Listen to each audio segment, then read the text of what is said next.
नमस्कार मेरे प्यारे बच्चों। अगर हम अलग अलग टाइप के फोर्सेस की बात करें, इलेक्ट्रिक फोर्स की बात करें, मैग्नेटिक फोर्स की बात करें, तो अगर किसी चार्ज पार्टिकल को हमने इलेक्ट्रिक फील्ड में रखा है तो वो स्टेशनरी हो या मूविंग हो, दोनों केस पे उस पर फोर्स लगता है। और फोर्स का वैल्यू होता है force due to electric field, जो होगा वो होगा Q इंटू ई। ओके, मतलब इलेक्ट्रिक फील्ड के डायरेक्शन में फोर्स लगेगा अगर पॉजिटिव चार्ज है, और इलेक्ट्रिक फील्ड के अपोजिट डायरेक्शन में फोर्स लगेगा अगर नेगेटिव चार्ज है। और अगर हम मैग्नेटिक फील्ड की बात करें तो मैग्नेटिक फोर्स का फॉर्मूला होता है क्यू वी क्रॉस बी। और यहां पर मैग्नेटिक फोर्स, किसी चार्ज पार्टिकल पर मैग्नेटिक फोर्स तभी लगेगा जब चार्ज पार्टिकल मूविंग होगा और उसकी वेलोसिटी का कुछ कंपोनेंट मैग्नेटिक फील्ड के परपेंडिकुलर होना चाहिए, क्योंकि यहां पर है क्रॉस प्रोडक्ट, है ना। तो अगर दोनों फोर्स साथ में लग रहे हैं, जिसे हम लॉरेंस फोर्स कहते हैं, दोनों फोर्स साथ में लग रहे हैं, तो एफ नेट जो होगा वो होगा Q into E vector plus Q V cross B vector. Okay, ये होगा उस पर नेट फोर्स, इलेक्ट्रिक फोर्स और मैग्नेटिक फोर्स। मैग्नेटिक फोर्स एक स्पेशल टाइप का फोर्स है जिसमें आपको इन बातों का ध्यान रखना पड़ेगा कि उसका डायरेक्शन क्या है। ठीक है, यहाँ पर तो हम डायरेक्टली क्रॉस प्रोडक्ट करके डायरेक्ट क्वेश्चन सॉल्व कर सकते हैं, पर यहाँ पर छोटी छोटी बातें आपको ध्यान रखना है कि मैग्नेटिक फोर्स हमेशा वेलोसिटी और मैग्नेटिक फील्ड के परपेंडिकुलर होता है। आप क्रॉस प्रोडक्ट की हेल्प से उसका डायरेक्शन निकाल सकते हैं। और दूसरा, मैग्नेटिक फोर्स तभी एप्लीकेबल होगा जब चार्ज पार्टिकल मूविंग होगा। स्टेशनरी चार्ज पार्टिकल पर कोई मैग्नेटिक फोर्स नहीं लगता है। क्यों? क्योंकि वो करंट नहीं बनाएगा, और करंट और मैग्नेटिक फील्ड एक दूसरे से इंटरेक्ट करती है। तो यहाँ पर उसी से रिलेटेड जेई मेंस 2026 अप्रैल शिफ्ट 2 में पूछा गया क्वेश्चन हमारी स्क्रीन पर है। क्वेश्चन में कहा है charge particle having charge 10 to power -2 coulomb. तो यहाँ पर Q का वैल्यू कितना है? Q is equal to 10 to power -9 coulomb, या हम कह सकते हैं 1 nano coulomb moving in X Y plane. तो यहाँ पर सबसे अच्छी कंडीशन ये दे रखी है उन्होंने कि एक्स वाई प्लेन के लिए ही आपको बात करना है। ये सबसे अच्छी कंडीशन उन्होंने दे रखी है ताकि हमारा कैलकुलेशन इजी हो जाएगा। X Y plane in field of 0.4 joule newton per coulomb. तो यहाँ पर इलेक्ट्रिक फील्ड हमको दे रखी है 0.4 जूल न्यूटन पर कूलम। ठीक है, इसकी यूनिट से ही हम पहचान सकते हैं कि ये इलेक्ट्रिक फील्ड होगी, है ना। इसकी यूनिट से हम बोल सकते हैं कि ये इलेक्ट्रिक फील्ड होगी। और मैग्नेटिक फील्ड भी वहां पर प्रेजेंट है।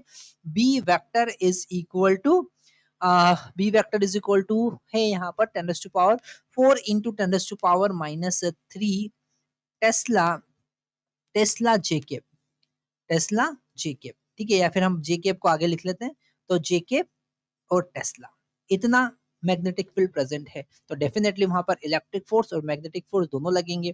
आगे वो कहते हैं कि experience of force of net force कितना है? नेट फोर्स है 4 आई के प्लस 2 जे के।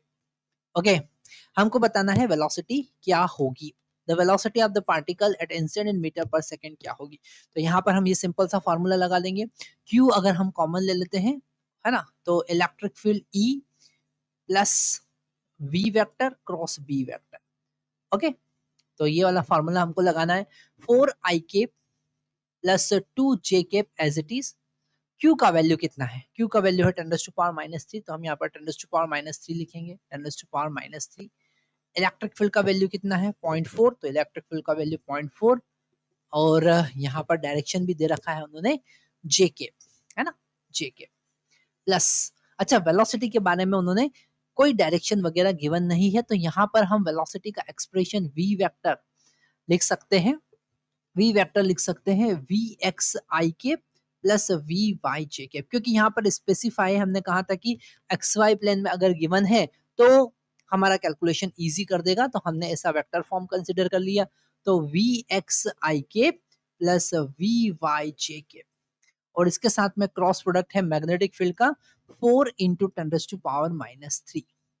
ओके, और उसका डायरेक्शन है के। ठीक है, तो यहाँ पर ये एक्सप्रेशन हमको मिलता है। इसे आगे सॉल्व करते हैं तो हमको यहाँ पर 4 आई के प्लस 2 जे के एज इट इज होगा। इस 10 टू पावर -2 का -3 का हम मल्टीप्लाई करेंगे, पर यहाँ पर थोड़ा सा कुछ गड़बड़ कर दिया हमने। ये 4 आई के प्लस 2 जे के, जो फोर्स है वो होगा 4 आई के प्लस 2 जे के इंटू 10 टू पावर -10। -10 न्यूटन, ठीक है। और यहाँ पर चार्ज जो है वो 10⁻⁹ है, ठीक है। तो ये 10⁻⁹ को 10⁻10 से डिवाइड करेंगे तो 4i के प्लस 2j के तो एज इट इज, और यहाँ पर 10 मल्टीप्लीकेशन में मिल जाएगा, और ये 0.4 जे के एज इट इज हम लिख रहे हैं, और इन दोनों का क्रॉस प्रोडक्ट हम करते हैं। तो 4 इंटू 10⁻³ तो कॉमन है, ब्रैकेट में हम यहाँ पर लिखते हैं, हम स्मॉल ब्रैकेट यूज कर लेते हैं, ठीक है। V X I cap cross K cap, ठीक है। तो यहाँ पर V X I cap cross K cap minus J cap होगा, है ना। अब ये तो जेई वाले स्टूडेंट है तो क्रॉस प्रोडक्ट तो आपको पता ही होगा कि यहाँ पर साइक्लिक रूल लगता है, अगर आई के साथ में जे करेंगे तो के आएगा, जे के साथ के करेंगे तो आई आएगा, ठीक है। और आई के साथ के का क्रॉस प्रोडक्ट करते हैं तो जे मिलता है, पर आई के साथ में सॉरी के साथ में आई का क्रॉस प्रोडक्ट करेंगे तो जे मिलेगा, और आई के साथ में के का क्रॉस प्रोडक्ट करेंगे अपोजिट तो माइनस जे के मिलेगा, ठीक है। अब यहाँ पर इन दोनों का मल्टीप्लाई करते हैं तो ये तो आगे चले गया है, प्लस वी वाई और I cap cross I cap sorry J cap cross K cap I cap होगा, ठीक है। तो इसे हम इसे ब्रैकेट लगा लेते हैं, ठीक है। आगे देखते हैं, आगे इसको सॉल्व करते हैं। 4i cap plus 2j cap is equal to 10 का अंदर मल्टीप्लाई करेंगे तो हमको मिलेगा 4j केप प्लस ये हो जाएगा 4 इंटू 10⁻⁻², 10 का अंदर मल्टीप्लाई करेंगे -2 हो जाएगा, और यहाँ मिला हमको minus V X J cap plus V Y I cap. ये क्रॉस प्रोडक्ट ही सबसे इंपॉर्टेंट पॉइंट था, तो हमने तो अंदर मल्टीप्लाई कर दिया, ब्रैकेट लगाने की जरूरत नहीं। थोड़ा सा इसको अरेंज करते हैं तो हमको मिलेगा 4i cap plus 2j cap is equal to 4j cap, और अंदर इसका मल्टीप्लाई करेंगे तो ये हो जाएगा -4, तो j केप हम कॉमन ले सकते हैं, -4 into 10⁻⁻² into V X J cap, और यहाँ मल्टीप्लाई करेंगे तो मिलेगा 4 into 10⁻⁻² V Y I cap. अब हम कोफिशिएंट कंपेयर करेंगे, ठीक है। तो सबसे पहले आई वाला कोफिशिएंट कंपेयर करते हैं, ये आई वाला कोफिशिएंट है तो आई के साथ कंपेयर करेंगे तो 4 is equal to 4 into 10⁻⁻² V Y हमको मिलेगा, 4 से 4 यहाँ पर कैंसिल हो जाएगा, वी वाई का वैल्यू कितना मिल रहा 100, ओके। ऐसे ही हम ये वाला कोफिशिएंट जेकेप वाला कोफिशिएंट कंपेयर करेंगे तो 4 minus 4 into 10⁻⁻² into V X is equal to कितना, इज इक्वल टू 2 है ना। इसे हम आगे सोल्व करेंगे तो हमको क्या मिलेगा, इसको हम रिवर्स करते हैं तो 2 इज इक्वल टू 4 इंटू 10⁻⁻² हो जाएगा वी एक्स, ये 4 का 2 के साथ सब्ट्रैक्शन होगा और इधर हम पॉजिटिव लेके जाएंगे तो ये हो जाएगा 1/2 into 100 is equal to V X, क्योंकि 10⁻⁻² डिवीजन में जाएगा तो 100 हो जाएगा, तो वी एक्स का वैल्यू कितना आया, वी एक्स का वैल्यू 50 मीटर पर सेकेंड आया।